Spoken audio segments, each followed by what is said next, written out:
Hey guys, so this is the second part of a two-part album review of the album In Your Honor. I wanted to talk about each of the two discs in the double album in their own video, so if you want to hear me talk about the rock album, click on the annotation on the screen, if I remember to put one there, and I hope you enjoy it. So let's get into the acoustic album, starting with...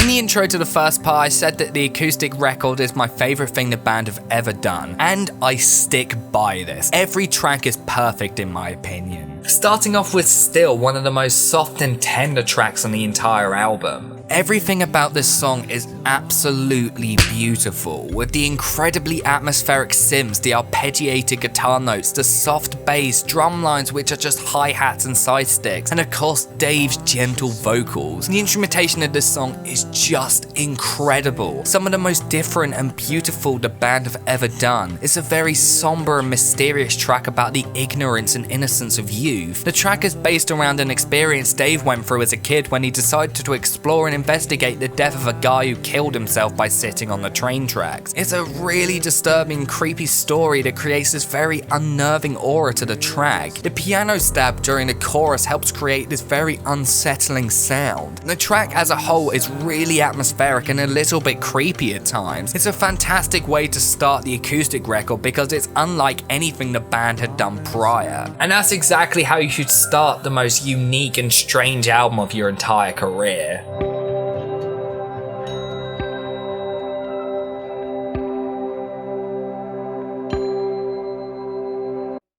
What If I Do is a much more straightforward acoustic track than Still is, but that doesn't mean it isn't just as good. Its instrumentation is gorgeous all throughout, the acoustic guitars sound incredible, the drum work is as simple and soft as it should be in a track like this. The piano work helps pad out the track and makes it sound more vibrant and atmospheric. Dave's vocals are emotional and heartbreaking, and my word, that clean guitar solo later on in the track leaves me speechless. It's not flashy, but its weird, twangy, almost country-esque sound is just incredible and escalates the track away from being just an average acoustic rock song. If you've never heard this acoustic album and worry that it's going to be like Guns N' Roses' GNR Lies, an album that is acoustic just for the sake of it and could have been done on electric guitars, this is a track that I think will calm your worries. It is fantastic and warrants the instrumentation that it has. The track is an ode to North Carolina, where Dave lived between 1991 and 2002. He says it's about finding yourself by disappearing, and stating that itself is as beautiful and interesting as the track. Dave's melodies are fantastic and incredibly catchy. Although it's not as soft as Still, on this track and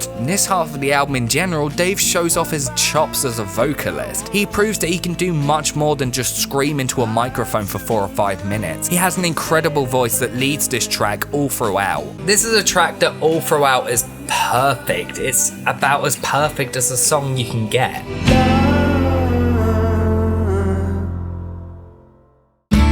Mirakl is probably my third favourite Foo Fighters song.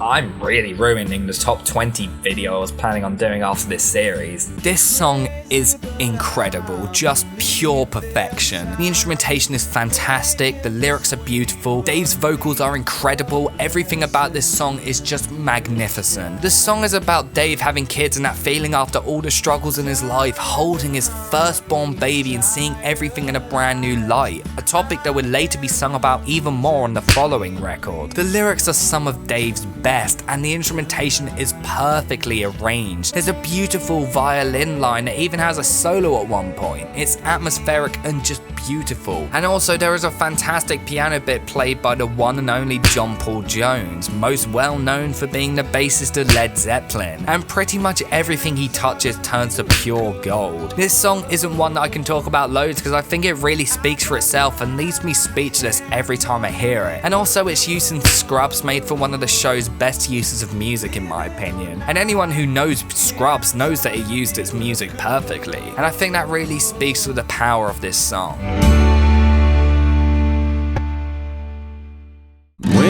Another round is another song that kinda just speaks for itself. It's a very simple acoustic song. It's very pretty and calming with some fantastic instrumentation and melodies. The lyrics are about a failing relationship and Dave trying to keep it going and trying to keep it holding on even though he knows himself that it's not going to work out. A message that I think a lot of people can relate to and find incredibly beautiful. Dave's vocals are just as emotive here as they are on the other tracks. There's not a lot I can say about this track that I haven't already said about the other 3 tracks I've talked about so far, except for the harmonica solo. The harmonica on this track is fantastic, and this is coming from someone who isn't really a huge fan of harmonicas. I think when done right they can work, but they are very rarely used well in a song. This is a song, however, where they are used perfectly. They create this very beautiful layer in the chorus, and when they're given their time to shine, they own the entire track. It sounds fantastic. The track as a whole sounds great, one that I recommend highly.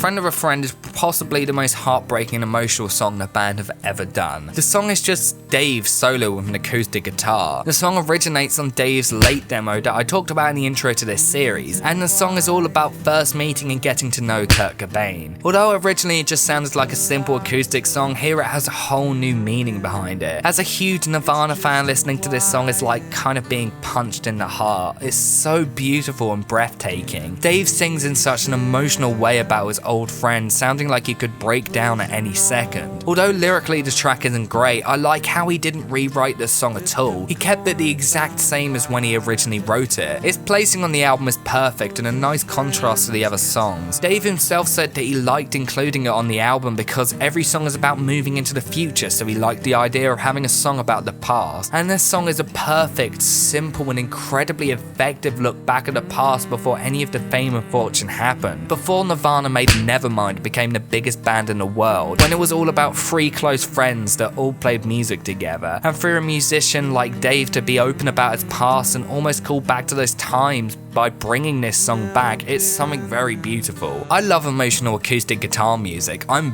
very vocal about my love for Elliott Smith, for example, and honestly, I think this song is one of my favorites. It's emotional, beautiful, and incredibly powerful, possibly more so than any other song the band have done since. Over and Out, in my opinion, has possibly one of the best riffs on the entire album, acoustic and rock. It's one of the few tracks on the acoustic album where the guitars are at the forefront of the instrumentation over the rest of the sounds. But it's not like Friend of a Friend, where it's just vocals and a guitar. There's a lot going on in this track, but the guitars I think have a huge impact on the track, at least during the beginning. Later on in the chorus, violins and synths become more prominent. The instrumentation is great in this track. It reminds me a lot of Still, but if it was a lot louder. It's very atmospheric and eerie. The vocals and lyrics are very heartbreaking. Everything sounds so sad yet beautiful. It's a very somber track and one of the more emotional tracks, which is fitting seeing as it follows Friend of a Friend. It's fantastic, although probably the only song on the acoustic album that I think sounds much better on Skin and Bones, their acoustic live album. On the Mend in many ways reminds me of What If I Do at the beginning of the track. It's very simple yet effective, but it also reminds me a lot of Over and Out and how atmospheric and airy it is. It's incredibly beautiful and every bit of the instrumentation is incredible. Everything from the very bright guitar riffs and solo later on in the track to the beautiful string lines. There is also a double bass played throughout the track, which although may not stand out at first, sounds really great when you actually listen out for it. The track is about Taylor Hawkins' drug overdose in London in 2001, during which Dave sat next to him in the hospital until he woke from his coma. The track is about that experience and how he felt during it. The lyrics are incredible, some of the best on the album, and the bridge of the track is honestly incredible. Dave's vocals are just perfect and almost don't sound human-like because of how great they sound. The bridge is honestly the highlight for me, but regardless, I think this is possibly one of the weakest tracks on the acoustic album. That's not to say it's bad at all, it really isn't. I just think that compared to the other tracks in the album, this one is one that stands out the least, but regardless, it's still fantastic.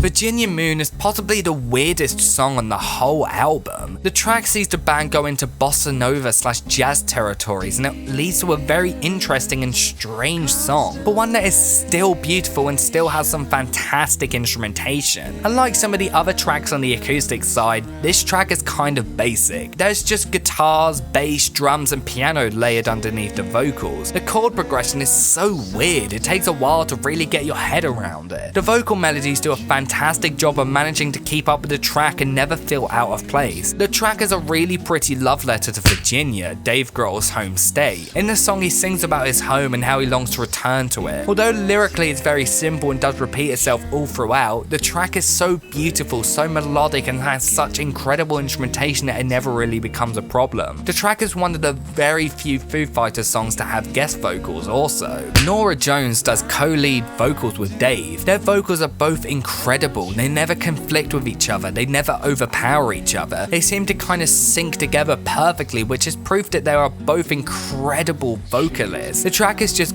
gorgeous, it's one of my favourite tracks on this album. It was even up for a Grammy along with Best of You, but sadly lost to Feel Good Inc., which is understandable, that is a fantastic song. I don't want to talk too much about this song in case I ruin it for people. I just say go give it a listen, it's one of the most experimental and unique songs in the band's discography.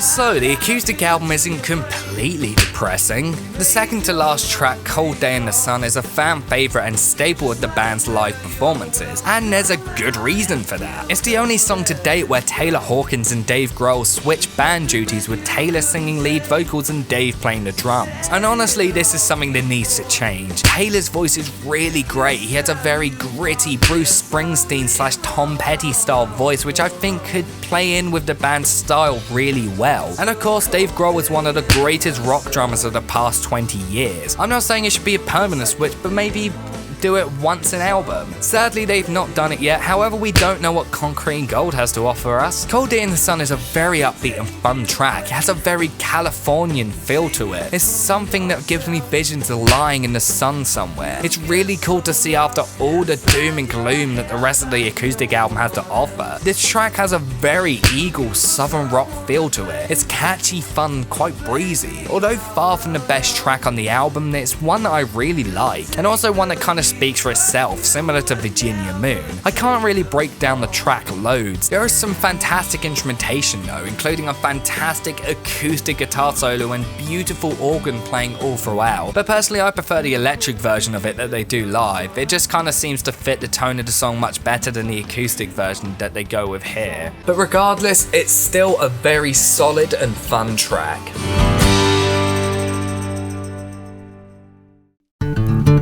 So I'm gonna spoil the top 20 video again, but Razor is probably my 4th favourite Foo Fighters song ever. When I first discovered this track, I'd just been getting into the band properly. Listening to this track blew me away and made me pick up the album and give it a listen. After their first album, this album was actually the second Foo Fighters album I ever heard, and it's all because of this song. I honestly don't think I would have fallen in love with the band quite the way I did if I'd never heard this song. And it's weird because this isn't like an overly flashy song. It isn't a super deep song that hit me hard and resonated with me. It's a simple yet somewhat depressing acoustic track, but it's so beautiful I can't even describe how great this track is. The guitars on the track are fantastic, playing this interesting and really different riff. It's nice that they didn't just play chords like on some of the other tracks. They play this complicated riff that sounds fantastic. Josh Homme from Queens of the Stone Age actually lends guitar duties on this track, and considering he is possibly one of, if not my favourite guitarist ever, I was always going to love his performance on the track. I don't really know what the meaning of the track is, and honestly I don't want to know. There's some kind of beauty in leaving it open to interpretation and not having the questions all answered. I like not knowing what it's about. It could be a song about self-harm, it could be about a failing relationship, it could literally just be about the razor he uses to shave with. I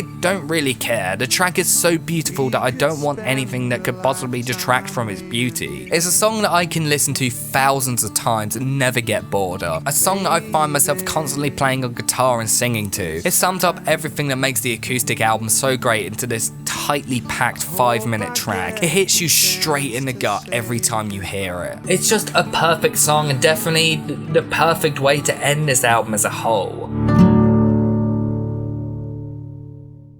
After listening to In Your Honor a few times for this review, I was hoping that my opinion of it would change.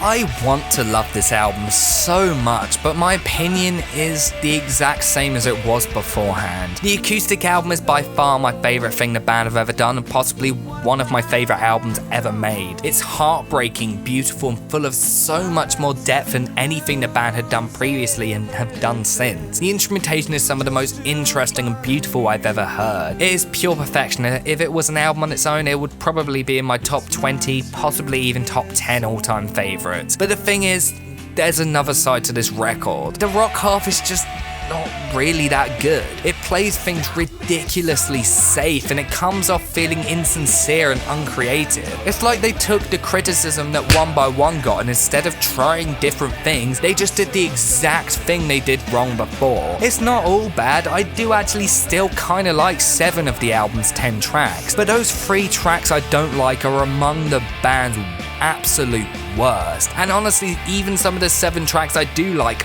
aren't even that great. If they were on their first 3 albums, most of them would just be filler tracks. I guess when you have to listen to songs like Best of You and the last song Lows, even the most uninspired songs sound like pure gold. I am really split with this album, like completely split down the middle. I don't really have an overall opinion because I consider it to be 2 completely different albums. One is the band's worst, one is the band's best. But I have to give it a final score since the band released it as one album, so I give In Your Honor a 7 out of 10. After In Your Honor, the band started to play around with the acoustic sound of the second half a bit by doing a full acoustic tour. This resulted in the Skin and Bones live album, which I cannot recommend enough. It's one of my favourite live albums ever. I love it so much. After this, the band still felt split between the sounds of the 2 albums. However, instead of doing another double album, they decided that they should just blend the 2 sounds together and create something with the aggression and energy of their rock stuff with the softness and heartbreaking styles of their acoustic stuff. The band hired the colour and the shape producer Gil Norton for the simple fact that he was a perfectionist and would make the band make each and every track the best they possibly could and not let the band do every idea that they wanted to. The band aimed to make more powerful and dramatic songs inspired by the 70s rock artists that they grew up with, such as Neil Young and Wings. Inspired by growing old and becoming fathers, the band created an album that was considered to be a massive return to form for the band, winning the band's first Grammy in 5 years and receiving praise from fans and critics alike. The album became known as Echoes, Silence, Patience and Grace.